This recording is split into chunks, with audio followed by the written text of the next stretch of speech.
2025년 4월 18일 새벽 4시 27분. 저는 리성철 경호원의 시계 속에서 김정은의 뇌종양 진단서를 발견했습니다. 18개월에서 24개월 생존 기간이라는 충격적인 내용과 함께 말이죠. 그 순간 모든 퍼즐이 맞춰졌습니다.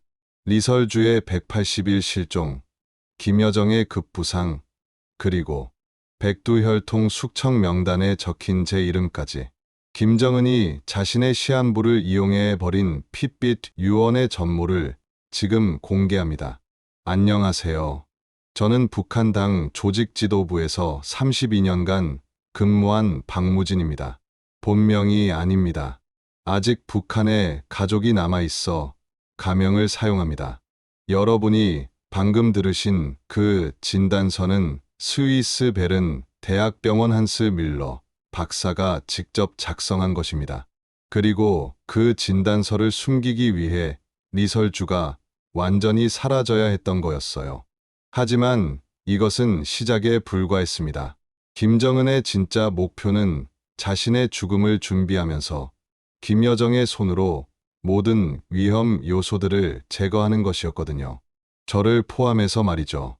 지금부터 그 끔찍한 계획의 모든 것을 증거와 함께 말씀드리겠습니다. 2025년 2월 15일 오전 8시 23분. 저는 평생 잊을 수 없는 그 순간을 지금도 생생하게 기억합니다. 평양 중구역 창광거리에서 당 청사로 향하던 검은색 볼까. 승용차 안에서 평양방송의 뉴스가 제 인생을 완전히 바꿔놓을 발표를 했거든요. 리설주 동지께서는 몸의 피로 누적으로 인하여 당분간 공개 활동을 중단하고 장기 요양에 들어가신다고 발표하였습니다. 52세의 저는 함경남도 출신으로 김정일 시대부터 당에서 일해왔습니다. 평양 중구역 창광거리 고급 아파트에서 평양의학대학 출신인 아내 최순영, 그리고 김일성대학 재학 중인 아들 박철민과 함께 평범하지만 안정된 삶을 살아가고 있었죠. 하지만 그날 아침 뉴스를 들으면서 저는 무언가 심상치 않다는 직감을 느꼈습니다. 30년 넘게 당에서 일하면서 키운 정치적 감각이 경고음을 울리고 있었거든요. 리설주 동지가 지난달 신년 행사에서 보여준 건강하고 활기찬 모습이 계속 머릿속에 맴돌았습니다. 당 청사에 도착했을 때 평소와는 확연히 다른 분위기를 감지할 수 있었어요. 복도를 오가는 동료들의 표정이 굳어 있었고 대화 소리도 평소보다 훨씬 낮았습니다. 마치 무언가 큰 일이 벌어질 것을 예감하는 것 같았어요. 제 사무실로 들어온 비서 김영숙이 조심스럽게 다가와 속삭였습니다. 부부장 동지, 오늘 오후 3시에 긴급 간부회의가 있습니다. 김여정 동지께서 직접 참석하신다고 하더군요. 그 순간 제 가슴이 묘하게 두근거렸어요. 김여정 동지가 직접 나서는 회의라는 것은 단순한 건강 문제 이상의 무언가를 의미한다는 것을 직감했거든요. 오후 3시 정각, 당 청사 7층 대회의실에는 30여 명의 고위 간부들이 모여 있었습니다. 평소 활기찬 분위기와는 달리 무거운 정적이 흘렸죠. 모든 시선이 주석단을 향해 집중되어 있었어요. 정시의 김여정 동지가 모습을 드러냈을 때 저는 그녀의 표정에서 평소와는 전혀 다른 날카로움을 읽을 수 있었습니다. 마치 중대한 선언을 하러 나온 지휘관의 표정이었어요. 동지들, 오늘 우리가 논의해야 할 문제는 매우 심각합니다. 김여정 동지의 첫 마디가 회의실 전체를 얼어붙게 만들었습니다. 평소보다 한층 더 권위적이고 단호한 목소리였어요. 혁명의 순수성을 해치는 불순한 요소들이 우리 내부에 깊숙이 침투하고 있습니다. 이들은 겉으로는 충성을 맹세하면서도 뒤로는 반혁명적 음모를 꾸미고 있어요. 우리는 이런 적들을 더 이상 용납할 수 없습니다. 저는 자신도 모르게 등줄기에 차가운 기운을 느꼈어요. 김여정 동지의 말투와 분위기가 평소와는 완전히 달랐거든요. 마치 숙청의 서막을 알리는 것 같은 불길한 예감이 들었습니다. 특히 백두혈통의 위대함을 의심하거나 해외의 불순한 세력과 내통하는 자들에 대해서는 더 이상 관용을 베풀 수 없어요. 김평일과 같은 반역자들과 연결고리가 있는 모든 인물들을 색출해야 합니다. 그 순간 저는 온몸에 소름이 돋았습니다. 김평일이라는 이름이 공개적으로 언급된다는 것은 정말 큰 일이 벌어지고 있다는 신호였거든요. 김정일 동지의 친동생인 김평일은 지금까지 터부시되던 존재였는데 그 이름을 직접 거론한다는 것은 상상할 수 없는 일이었어요. 앞으로 우리는 이런 반역자들을 색출하고 제거하기 위해 더욱 철저한 감시와 검열을 실시할 것입니다. 의심스러운 인물들의 모든 행동을 면밀히 관찰하고 필요하다면 단호한 조치를 취할 것입니다. 김여정 동지의 시선이 회의실을 천천히 훑으면서 한 명 한 명의 얼굴을 살펴보았어요. 그 시선이 저에게 머물렀을 때 저는 마치 투명인간이 된 것처럼 속속들이 들여다보이는 느낌을 받았습니다. 회의가 끝난 후 저는 깊은 생각에 빠졌어요. 김여정 동지의 발언들이 계속 머릿속을 맴돌았습니다. 왜 갑자기 이런 강경한 입장을 취하는 걸까? 그리고 이설주 동지의 요양과 이 모든 것이 어떤 연관이 있는 걸까? 뭔가 거대한 변화가 시작되고 있다는 불안감이 저를 짓누르기 시작했어요. 며칠이 흘러가면서 제 의구심은 더욱 커져갔습니다. 가장 이상한 것은 김정은 동지의 공개 활동이 현저히 줄어든 것이었어요. 평소 일주일에 서너 번은 현지 지도를 나가시던 분이 한 달 동안 단 2번밖에 모습을 드러내지 않으셨거든요. 더욱 기묘한 것은 그 2번의 공개 활동마저 뭔가 어색했다는 점이었습니다. 2월 20일 순천림 비료공장 현지 지도 때 김정은 동지의 표정이 평소보다 경직되어 보였어요. 말씀하시는 목소리도 힘이 없어 보였고 걸음걸이도 평소보다 무겁게 느껴졌습니다. 특히 이상했던 건 카메라 앵글이었어요. 평소보다 얼굴을 정면으로 잡는 장면이 현저히 줄어들었고 주로 옆모습이나 뒷모습 위주로 촬영된 것 같았어요. 마치 무언가를 숨기려는 것 같은 느낌이 들었습니다. 반면 김여정 동지의 활동은 급격히 늘어났어요. 각종 회의를 주재하고 정책 지시를 내리며 심지어 대남 관련 중요 발언까지 하기 시작했습니다.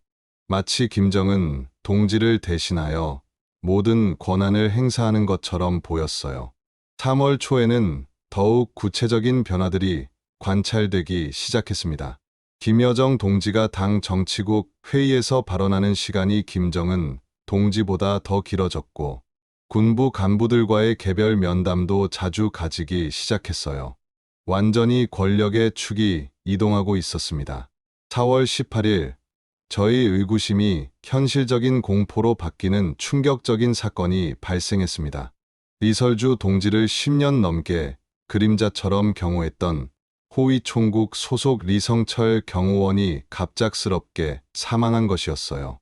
4월 18일 오전 9시 5분, 제가 당 청사에서 일상적인 보고서를 검토하고 있을 때 긴급 연락을 받았습니다. 리성철 경호원이 과로로 인한 급성 심장마비로 사망했다는 공식 발표였어요. 하지만 저는 리성철을 개인적으로 알고 있었습니다. 37세의 그는 체육대학 출신으로 매일 새벽 5시에 일어나 10km를 뛰는 것으로 유명했어요. 술도 담배도 하지 않는 완벽한 철인이었는데 그런 사람이 갑자기 심장마비로 사망했다는 것이 도저히 믿기지 않았습니다. 더욱 의심스러운 것은 그 이후의 처리 과정이었어요. 부검도 없이 즉시 화장 처리되었고 장례식도 없이 조용히 처리되었습니다. 평소 국가 유공자에게 주어지는 예우는 전혀 없었어요. 가장 충격적인 것은 리성철의 가족들이 하루아침에 함경북도 무산군의 외딴 협동농장으로 추방된 것이었습니다. 아내 김순희와 두 자녀 리혁, 리별이는 어떤 설명도 받지 못한 채 짐을 싸야 했고, 심지어 남편의 시신과 작별할 기회도 허용되지 않았어요. 4월 19일 오후, 저는 개인적으로 리성철의 동료, 경호원인 박철수를 만났습니다. 그는 떨리는 목소리로 저에게 말했어요. 부부장 동지, 뭔가 이상해요. 성철이가 사망하기 전날까지도 완전히 멀쩡했거든요. 오히려 평소보다 더 건강해 보였어요. 새로운 운동 프로그램을 시작했다면서 기뻐하기까지 했는데, 박철수는 주변을 살피더니 더욱 목소리를 낮췄습니다. 그리고 성철이가 최근에 뭔가 고민이 있어 보였어요. 리설주 동지와 관련해서 뭔가 이상한 일들을 목격했다고 하더라고요. 하지만 구체적으로 뭔지는 말해주지 않았어요. 그 순간 저는 모든 것이 연결되어 있다는 확신을 가졌습니다. 리성철의 갑작스러운 죽음, 가족의 추방, 그리고 리설주 동지의 요양. 이 모든 것이 우연의 일치일 수는 없었어요. 며칠 후 저에게 예상치 못한 기회가 찾아왔습니다. 리성철의 개인 물품을 정리하는 업무를 담당하게 된 것이었어요. 공식적으로는 혁명 정신을 기리기 위한 유품 보존이라는 명목이었지만, 실제로는 민감한 자료가 남아있는지 확인하는 작업이었죠. 5월 2일 오후 2시, 저는 호위총국 내 리성철의 개인 사무실에 들어갔습니다. 작은 공간이었지만 깔끔하게 정리되어 있었어요. 책상 위에는 업무 관련 서류들이 정돈되어 있었고, 벽에는 가족 사진 몇 장이 걸려 있었습니다. 저는 체계적으로 서류들을 검토하기 시작했어요. 대부분 일상적인 경호, 업무 관련 문서들이었지만, 책상 서랍 가장 깊숙한 곳에서 작은 나무 상자를 발견했습니다. 상자 안에는 리성철의 개인 용품들이 들어 있었어요. 시계, 만년필, 가족 사진들. 그런데 개인용 손목시계를 자세히 살펴보던 중 뒷면에 미세한 틈이 있다는 것을 발견했습니다. 처음에는 시계가 낡아서 생긴 흠집인 줄 알았는데, 자세히 보니 의도적으로 만들어진 장치 같았어요. 조심스럽게 그 부분을 열어보니 놀랍게도 쌀알 크기의 마이크로 SD카드가 교묘하게 숨겨져 있었습니다. 제 심장이 격렬하게 뛰기 시작했어요. 리성철이 왜 이런 걸 숨겨놓았을까? 그리고 이 카드에는 무엇이 담겨 있을까? 그날 밤 제 자택 서재에서 저는 떨리는 손으로 SD카드를 컴퓨터에 삽입했습니다. 처음에는 암호로 잠긴 폴더들만 보였어요. 하지만 몇 번의 시도 끝에 리성철의 생일인 1987년 3월 15일을 입력했을 때 첫 번째 폴더가 열렸습니다. 그 안에 담긴 내용은 제 상상을 훨씬 뛰어넘는 충격적인 것들이었어요. 수백 장의 사진과 동영상 파일들이 정리되어 있었는데, 모든 것이 이설주 동지와 관련된 내용이었습니다.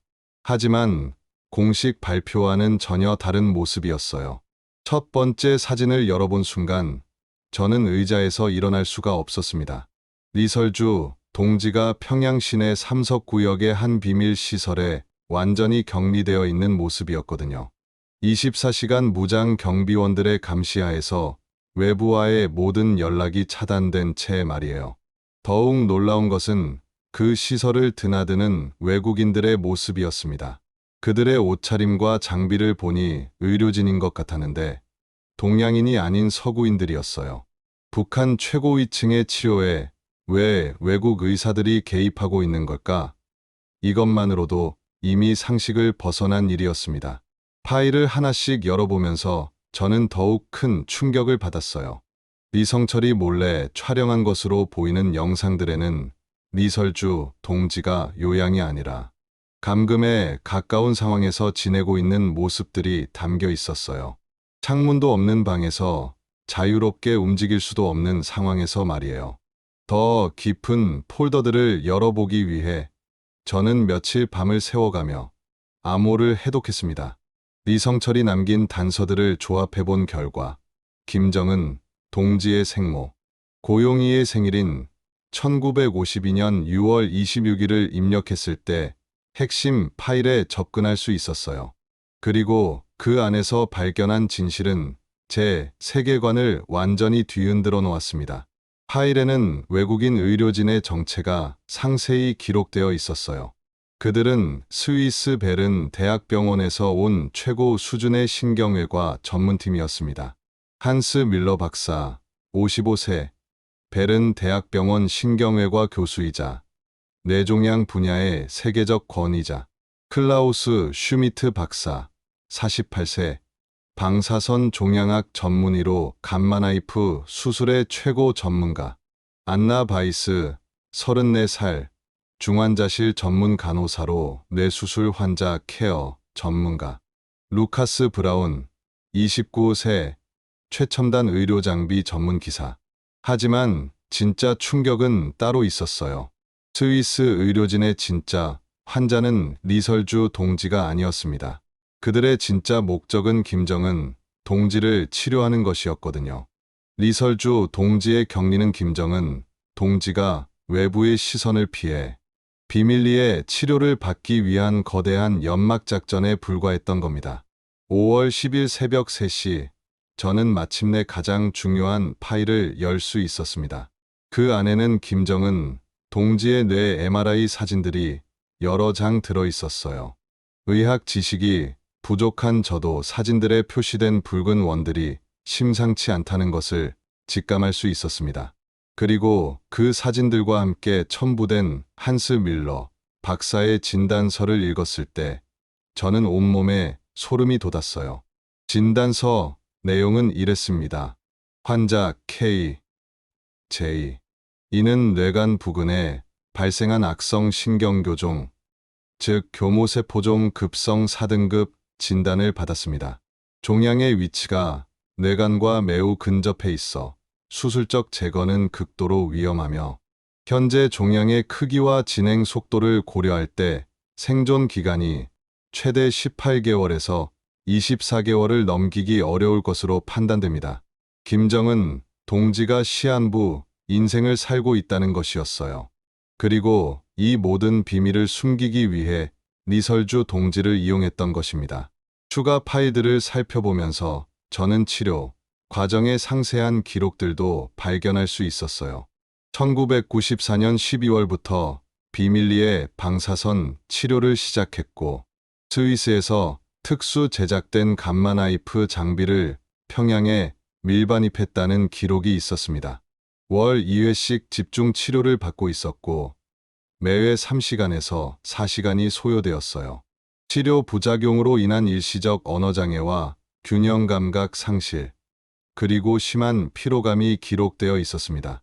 이것이 김정은 동지의 공개 활동이 급격히 줄어든 진짜 이유였던 것입니다. 하지만 진짜 공포는 여기서 시작되었어요.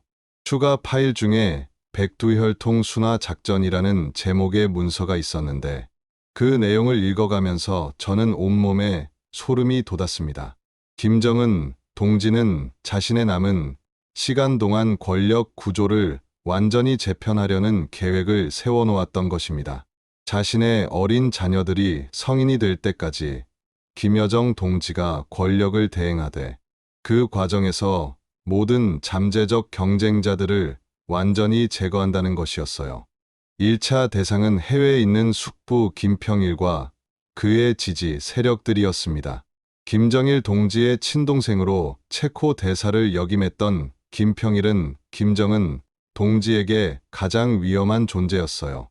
나이도 적당하고 국제적 경험도 풍부해서 만약 김정은 동지에게 문제가 생긴다면 자연스럽게 후계자로 거론될 수 있는 인물이었거든요.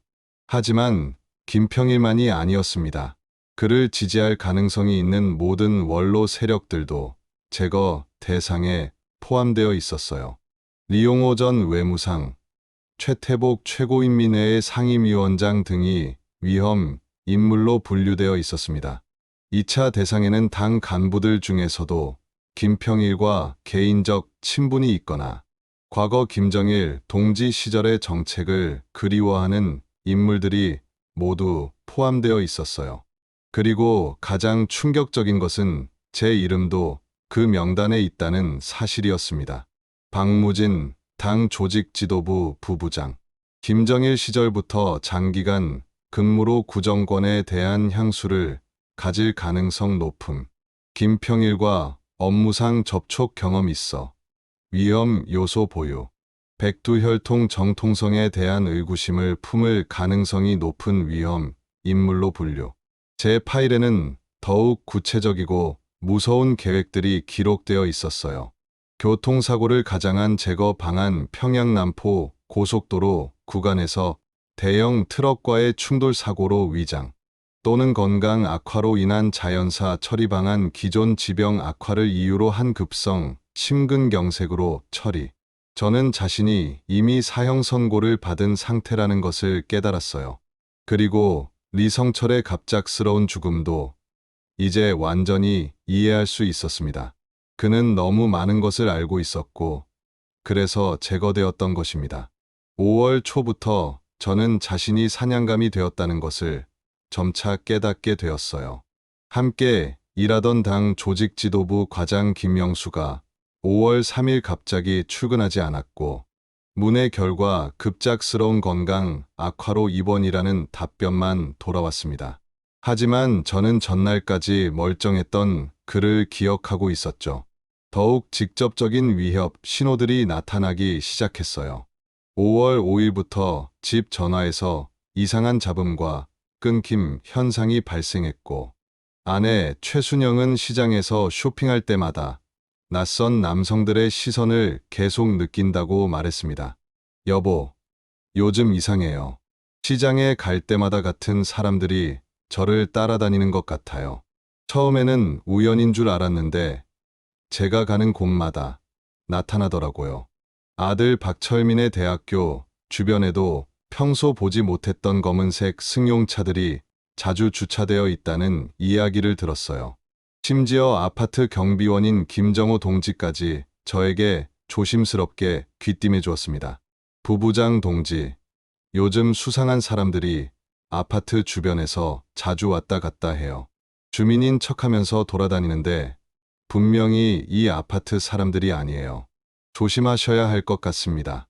절체절명의 위기감 속에서 저는 SD카드의 최종 암호화 파일을 해독하기 위해 필사적으로 매달렸습니다. 리성철이 남긴 마지막 단서들을 종합해본 결과 마침내 최종 파일에 접근할 수 있었어요. 그 파일에는 김여정 동지의 권력 장악 계획이 더욱 상세히 기록되어 있었습니다. 리설주 격리, 김정은 치료, 그리고 백두혈통 숙청까지 모든 것이 김여정 동지의 치밀한 시나리오 하에서 진행되고 있었던 것입니다. 김여정 주도 권력 재편 계획 -1단계, 이설주 격리를 통한 김정은 치료 은폐, 2단계 핵심 측근들의 단계적 제거, 3단계 김평일 및 해외 세력 무력화, 4단계 김여정 권력 대행 체제 구축, 5단계 김주의 후계 구도 완성. 모든 퍼즐이 맞춰지는 순간이었어요. 리설주 동지의 실종부터 시작된 모든 사건들이 김여정 동지의 거대한 계획의 일부였던 것입니다. 5월 10일, 저는 마지막 도박을 걸기로 했습니다.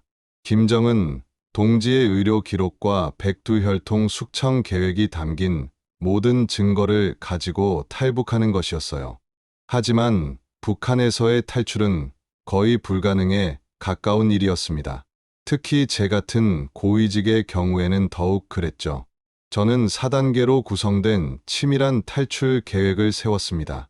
첫 번째 단계는 보위부의 관심을 다른 곳으로 돌리는 것이었어요. 저는 자신의 당 조직 지도부 부부장이라는 지위를 최대한 활용하기로 했습니다. 5월 10일 오전 10시, 저는 보위성 간부들과의 정기회의에서 중국 단동 지역의 대규모 반체제 조직이 결집하고 있다는 거짓 정보를 의도적으로 흘렸습니다. 동지들, 긴급히 보고드릴 정보가 있습니다. 중국 단동 지역에서 남조선 국정원의 사주를 받은 탈북자들이 대규모로 집결하고 있다는 정보를 입수했습니다. 이들이 북한 내부로 침투하여 반정부 선동 활동을 벌일 계획인 것으로 파악됩니다.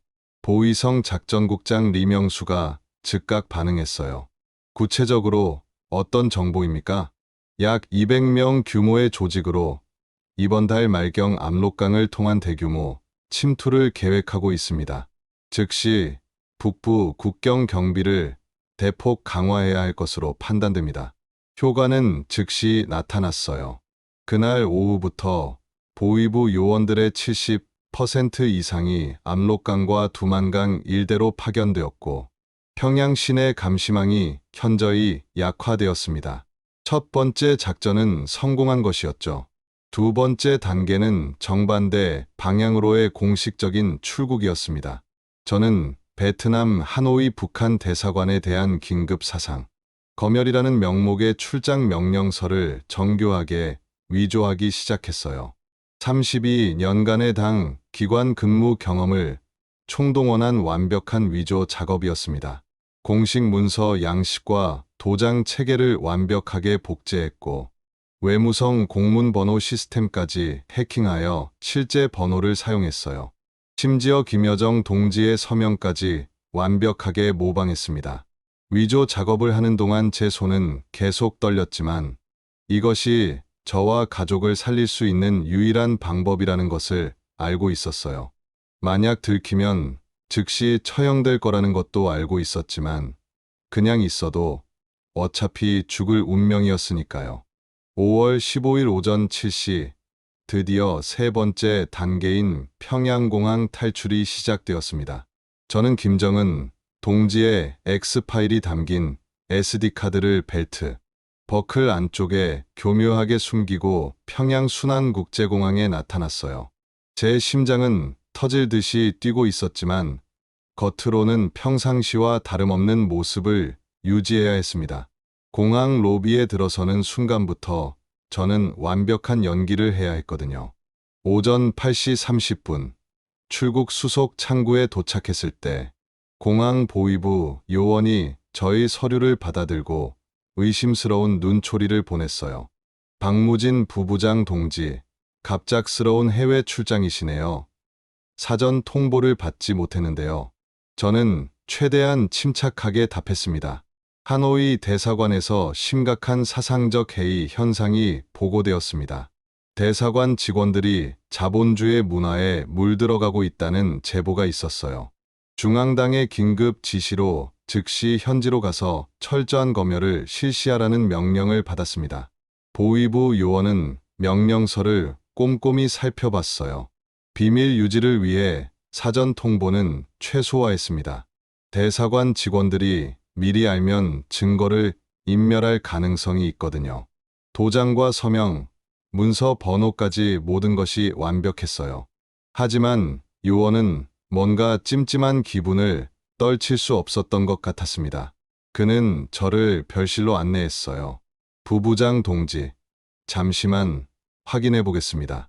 절차상 필요한 확인이니 양해 바랍니다. 그 순간 저는 모든 것이 끝났다고 생각했어요. 요원이 전화기를 들었을 때 제 온몸에 식은땀이 흘렸습니다. 만약 당 조직 지도부에 직접 확인 전화를 한다면 모든 것이 발각될 거였어요. 하지만 다행히 요원은 대사관 업무를 담당하는 외무성 쪽으로 전화를 걸었습니다. 제가 미리 외무성 공문 시스템에 가짜 정보를 입력해 놓았던 것이 효과를 발휘한 거였죠. 네, 외무성입니다. 하노이 대사관 긴급 검열 건으로 박무진 부부장이 출국한다고 하는데, 네, 확인되었습니다. 중앙당 직접 지시 사항으로 기록되어 있네요. 요원이 전화를 끊고 저에게 말했어요. 외무성에서 확인되었습니다. 좋은 출장 다녀오십시오. 조국의 명예를 지켜주시길 바랍니다. 오전 9시 45분, 저는 가까스로 비행기에 탑승할 수 있었어요. 좌석에 앉아서 평양을 떠나는 비행기. 창문을 통해 바라본 도시의 모습이 마지막일지도 모른다는 생각이 들었습니다. 하지만 동시에 안도의 한숨도 쉬었어요. 가장 어려운 관문을 통과한 거였으니까요. 베트남 하노이에 도착한 것은 현지 시각으로 오후 2시였습니다. 저는 잠시나마 안도의 숨을 쉴 수 있었지만 그것도 잠깐이었죠. 진짜 시험은 지금부터 시작이었거든요.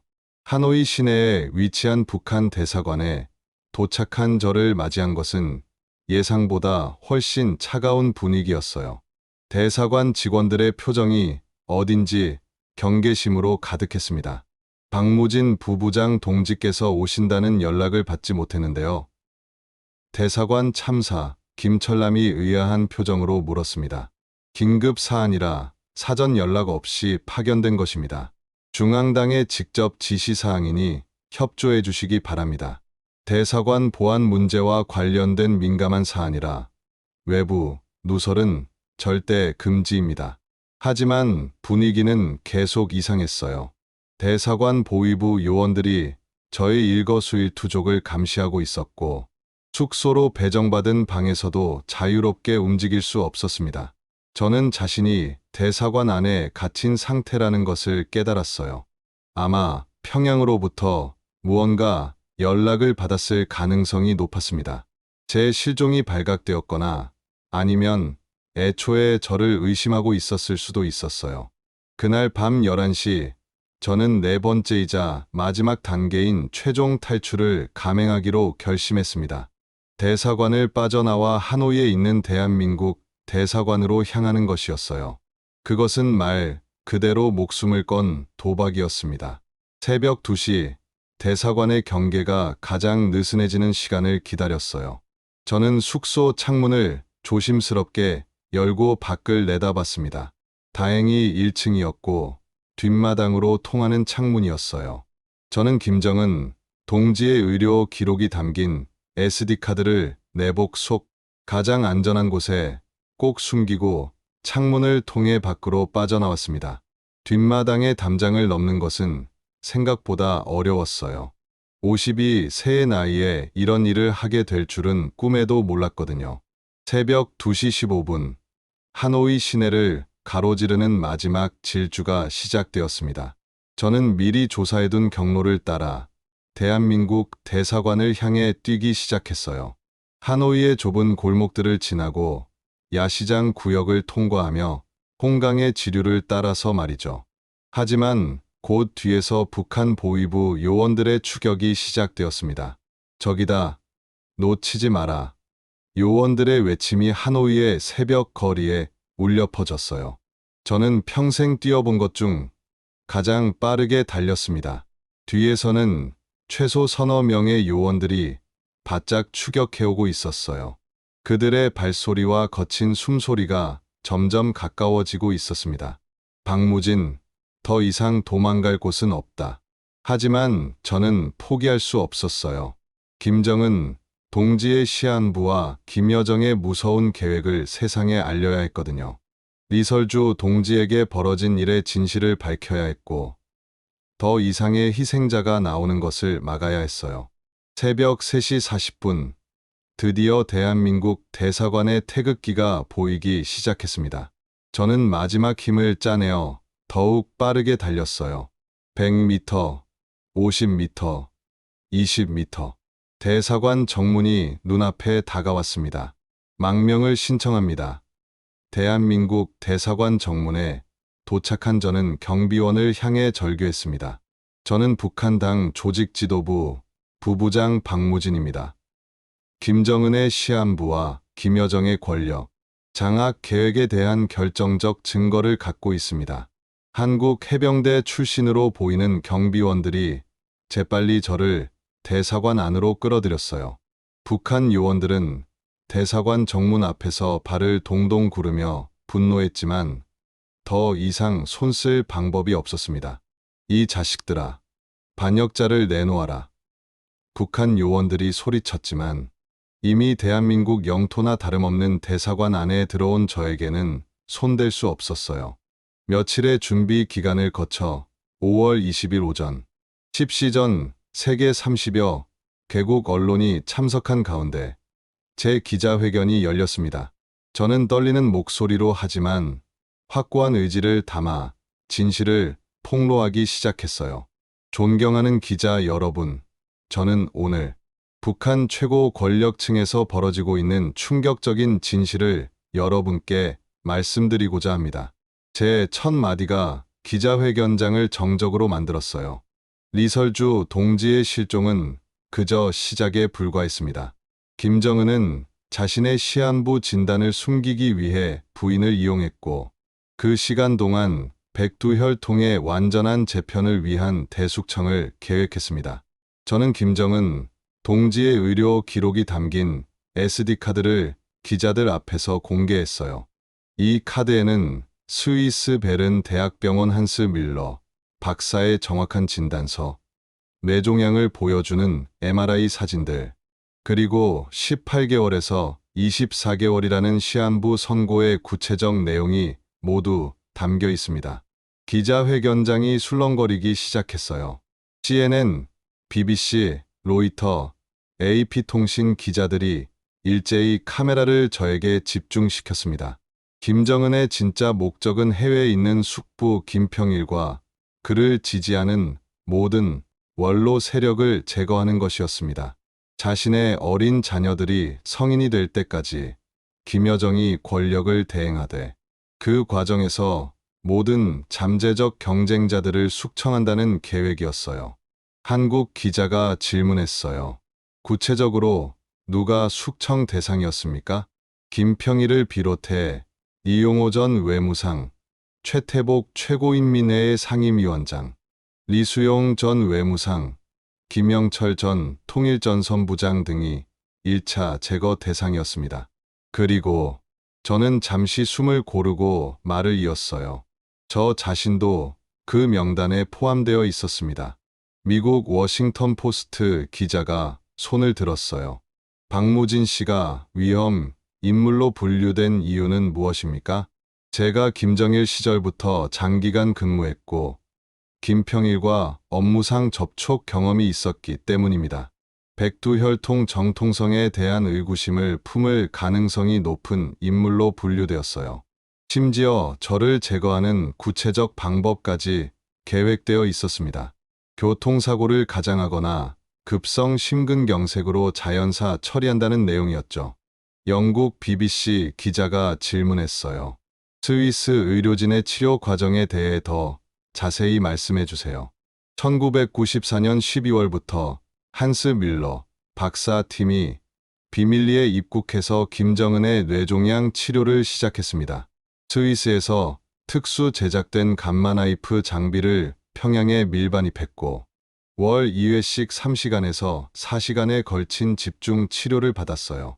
치료 부작용으로 언어장애와 균형감각 상실, 심한 피로감이 나타나는데, 이것이 김정은의 공개 활동이 급격히 줄어든 진짜 이유였습니다.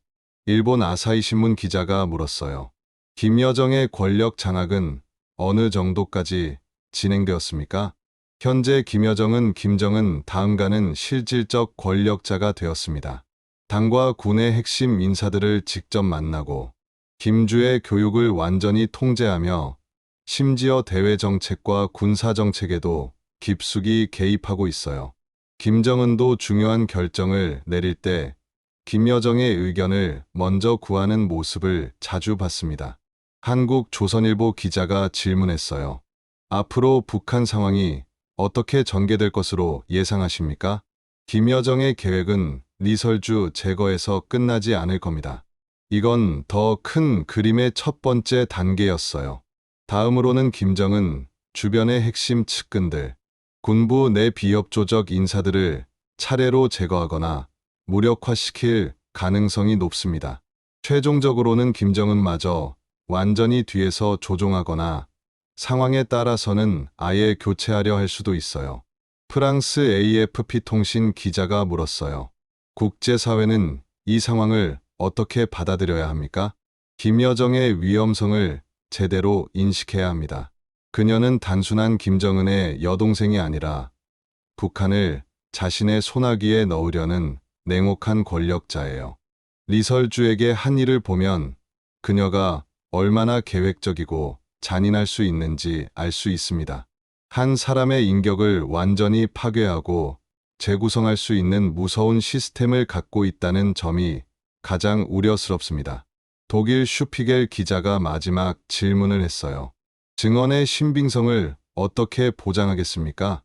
저는 SD카드를 다시 들어 보이며 답했어요. 이 카드에 담긴 모든 자료들이 증거입니다. 김정은의 MRI 사진, 스위스 의료진의 진단서, 백두혈통 순화 작전 문서, 숙청 명단까지 모든 것이 리성철 경호원이 목숨을 걸고 수집한 자료들입니다. 국제의료진이 검증해도 좋고 정보기관이 분석해도 좋습니다. 기자회견이 끝난 후 전 세계 언론들이 일제히 이 충격적인 소식을 보도했습니다. CNN은 북한 최고위 탈북자 김정은 시한부설과 김여정 권력 장악 폭로라는 제목으로, BBC는 김정은의 뇌종양과 백두혈통 숙청 계획 공개라는 헤드라인으로 보도했어요. 국제사회의 반응도 즉각적이었습니다. 미국 국무부는 북한 정권의 불안정성이 심각한 수준에 이르렀으며 한반도 정세에 중대한 변화가 예상된다고 발표했어요. 중국 외교부는 한반도 안정을 위해 모든 상황을 면밀히 주시하고 있다고 논평했습니다. 일본 정부는 북한 급변 사태에 대비한 종합적 대응책 마련이 시급하다고 했고, 한국 정부는 통일 대비 로드맵을 전면 재검토하겠다고 밝혔어요. 제 증언은 단순한 개인의 탈북 이야기를 넘어서서 한반도 전체의 미래를 바꿀 수 있는 폭탄 선언이었습니다. 김정은의 시한부와 맞바꾼 핏빛 유언. 그것은 리설주의 180일 실종 뒤에 숨겨진 북한 권력층의 무서운 진실이었어요. 지금도 평양에서는 김여정의 다음 계획이 차근차근 진행되고 있을 겁니다.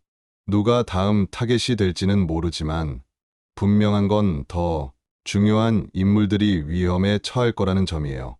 김여정의 최종 목표는 북한의 절대 권력자가 되는 거니까요. 여러분, 이것이 바로 2025년 현재 북한의 진짜 현실입니다. 더 많은 분들이 이런 진실을 알아야 한다고 생각해요. 북한 인권 문제는 먼 나라 얘기가 아니라 바로 우리 옆에서 벌어지고 있는 현실이거든요. 리설주 같은 희생자가 더 이상 나오지 않으려면 우리가 이런 현실을 정확히 알고 지속적인 관심을 가져야 합니다. 구독과 좋아요로 이 중요하고 충격적인 이야기를 더 많은 분들에게 알려주세요. 북한의 진실을 알리고 인권을 지키는 일에 함께해 주세요. 김여정의 다음 희생자가 나오지 않도록 막는 일이기도 하거든요. 이 영상이 많은 분들에게 전해져서 북한의 진실이 세상에 널리 알려지길 간절히 바랍니다. 감사합니다. 국제사회의 반응은 즉각적이었어요. 미국은 북한 정권의 불안정성이 심각한 수준이라고 평가했고, 중국은 한반도 안정을 위해 면밀히 상황을 주시하겠다고 발표했습니다. 일본은 북한 급변 사태 대비책 마련이 필요하다고 했고, 한국은 통일 대비 로드맵을 재검토하겠다고 밝혔어요. 박무진의 증언은 단순한 개인의 탈북 이야기를 넘어서서 한반도 전체의 미래를 바꿀 수 있는 폭탄 선언이었습니다. 김정은의 시한부와 맞바꾼 핏빛 유언. 그것은 리설주의 180일 실종 뒤에 숨겨진 북한 권력층의 광기 어린 계획이었어요. 백두혈통 순화 작전이라는 이름으로 포장된 대숙청, 스위스 의료진을 동원한 비밀치료, 그리고 김여정의 권력 대행 체제까지 모든 퍼즐 조각들이 맞춰지면서 북한 체제 변화의 전체적인 그림이 드러났습니다. 박무진이 목숨을 걸고 세상에 알린 이 진실은 북한 내부의 권력 투쟁과 체제 불안정성을 적나라하게 보여주었어요. 그리고 이것은 단순한 북한 내부 문제가 아니라 동북아시아 전체의 안보 상황에 미칠 파급 효과를 예고하는 중대한 정보였습니다. 오늘 이 충격적인 이야기를 끝까지 들어주셔서 정말 감사합니다. 북한 최고 권력층에서 벌어진 이 믿기 어려운 사건에 대한 여러분의 생각은 어떠신가요? 과연 박무진의 증언이 모두 사실일까요? 그리고 김정은의 시한부 설은 현재 북한의 이상한 움직임들과 어떤 연관이 있을까요? 리설주의 180일 실종이 정말로 이런 거대한 음모의 시작이었을까요? 여러분의 날카로운 분석과 의견을 댓글로 남겨주세요. 북한 체제의 미래와 한반도 상황에 대한 다양한 관점들이 궁금합니다. 더 많은 충격적인 북한 내부 이야기와 국제 정세 분석이 궁금하시다면 구독 버튼을 눌러주시고 이 영상이 도움이 되셨다면 좋아요로 응원해주세요. 다음에도 더욱 놀라운 진실과 깊이 있는 분석으로 여러분을 찾아뵙겠습니다.